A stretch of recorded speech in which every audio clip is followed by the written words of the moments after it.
आज आपण पाहणार आहोत राजकीय विचारांची जत्रा. नेत्यावर प्रेम करा, पण तुमची विचारशक्ती त्याच्याकडे गहाण ठेवू नका. नमस्कार. जत्रेत हरवलेलं पोर या मालिकेच्या पुढच्या भागात आपलं स्वागत.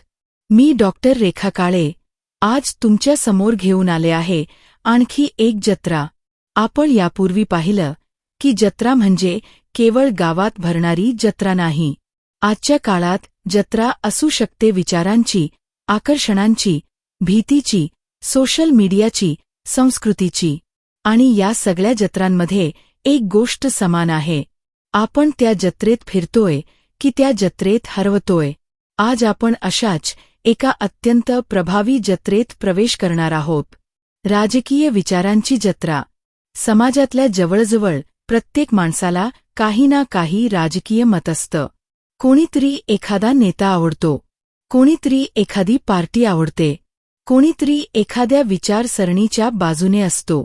आणि त्याचवेळी कोणीतरी नेता चुकीचा आहे, कोणीतरी पार्टी चुकीची आहे, असंही त्याला ठामपणे वाटत असतं. यात काहीच गैर नाही.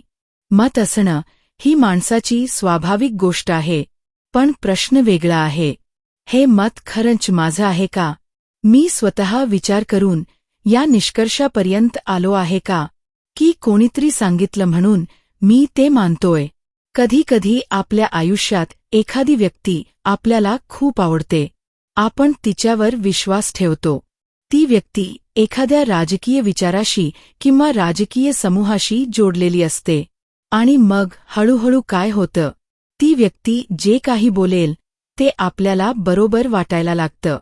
ती म्हणाली पूर्व, आपण पूर्वेकडे धावतो. ती म्हणाली पश्चिम, आपण पश्चिमेकडे धावतो. ती म्हणाली हा माणूस चांगला, आपण म्हणतो हो, तो चांगलाच असणार. ती म्हणाली हा माणूस वाईट, आपण म्हणतो हो, तो वाईटच असणार. आणि एक वेळ अशी येते की आपण त्या नेत्याला नेता न मानता देवता मानायला लागतो. आणि इथून खरी समस्या सुरू होते. कारण आता त्या व्यक्तीने केलेली एखादी चूक कोणी दाखवून दिली तर आपण त्या चुकीचा विचार करतो का? नाही. आपण चिडतो, रागावतो, संतापतो आणि कधीकधी त्या व्यक्तीची चूक दाखवणाऱ्या माणसाचाच शत्रू होतो. का? कारण आपली विचारशक्ती आपण स्वतःकडे ठेवलेली नसते. आपण ती कोणाच्या तरी हातात दिलेली असते. आणि मग या राजकीय विचारांच्या जत्रेतून काय निर्माण होतं? चळवळी, निदर्शनं, मोर्चे, उपोषणं, मारामाया, गुंडागर्दी आणि कधी कधी हिंसाही. आता यापैकी प्रत्येक गोष्ट चुकीचीच आहे असं मी म्हणत नाही. लोकशाहीमध्ये मत मांडण्याचा अधिकार आहे, निदर्शन करण्याचा अधिकार आहे, प्रश्न विचारण्याचा अधिकार आहे, विरोध करण्याचा अधिकार आहे. पण प्रश्न हा आहे, मी हे स्वतःच्या विचाराने करतोय की कोणीतरी माझ्या भावनांचा वापर करून मला नाचवते?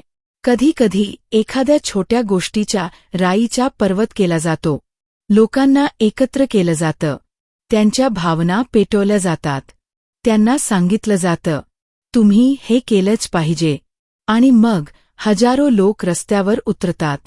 त्रास कोणाला होतो? सामान्य माणसाला. रस्ता बंद झाला, सामान्य माणूस अडकतो. व्यवसाय बंद झाला, सामान्य माणसाचं नुकसान होतं.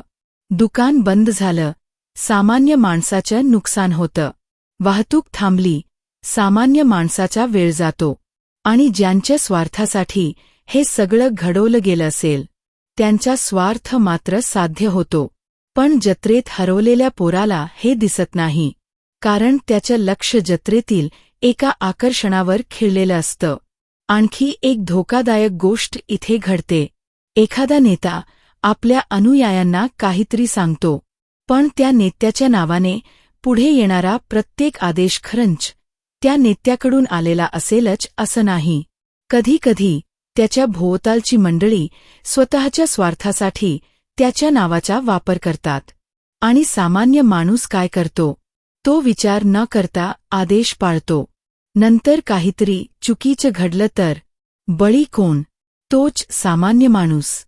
त्याने ज्याला आपलं दैवत मानलं होतं त्याचं नावही खराब होतं, आणि ज्यांनी त्याचा वापर केला ते मात्र कदाचित बाजूला उभे राहून सगळं पाहत असतात. म्हणून मला एक गोष्ट अगदी स्पष्टपणे सांगायची आहे. तुम्हाला एखादा राजकीय नेता आवडत असेल, अवश्य आवडू द्या. तुम्ही त्याचं समर्थन करा, त्याच्या चांगल्या कामाचं कौतुक करा, त्याच्या विचारांशी सहमत व्हा, त्याच्यासाठी मतदान करा. पण त्याच्यावर विश्वास ठेवताना तुमची विचारशक्ती त्याच्याकडे सुपूर्द करू नका.